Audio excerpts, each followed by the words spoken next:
যে ব্যক্তি যে উদ্দেশ্য নিয়ে এই সূরাটি শুনবে, আল্লাহ তাআলা সাথে সাথে তার সেই উদ্দেশ্য কবুল করে নেবেন। আলহামদুলিল্লাহ, এই সূরাটি দিয়ে লক্ষ লক্ষ মানুষ উপকৃত হয়েছেন, তাদের কাজ সফল হয়ে গেছে। তবে এই সূরাটি শোনার কিছু শর্ত রয়েছে। প্রথম শর্ত হলো, সূরাটি শোনার আগে যে কোনো দরুদ শরীফ 3 বার পড়বেন। আপনারা চাইলে সাল্লাল্লাহু আলাইহি ওয়াসাল্লাম এই ছোট দরুদটিও পড়তে পারেন। দ্বিতীয় শর্ত হলো, সূরাটি শোনার সময় আপনারা আপনাদের আশা আকাঙ্ক্ষাগুলো অন্তরে রাখবেন। এরপর সূরাটি প্রথম থেকে শেষ পর্যন্ত শুনতে হবে। কোনোভাবে সূরাটি অসম্পূর্ণ রেখে যাবেন না।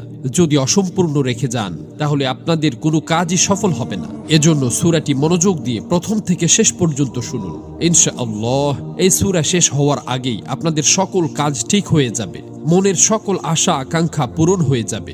বিশ্বাস না হলে একবার শুনেই দেখুন, নিজের চোখেই বিশ্বাস করতে পারবেন না।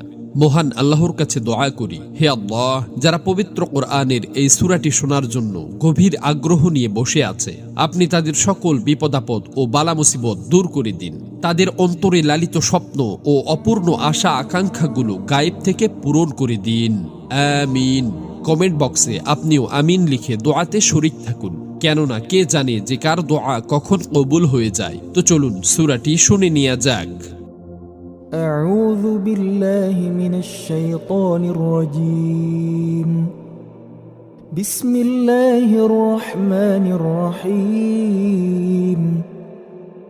سورة أنزلناها وفرضناها وأنزلنا فيها آيات بينات لعلكم تذكرون.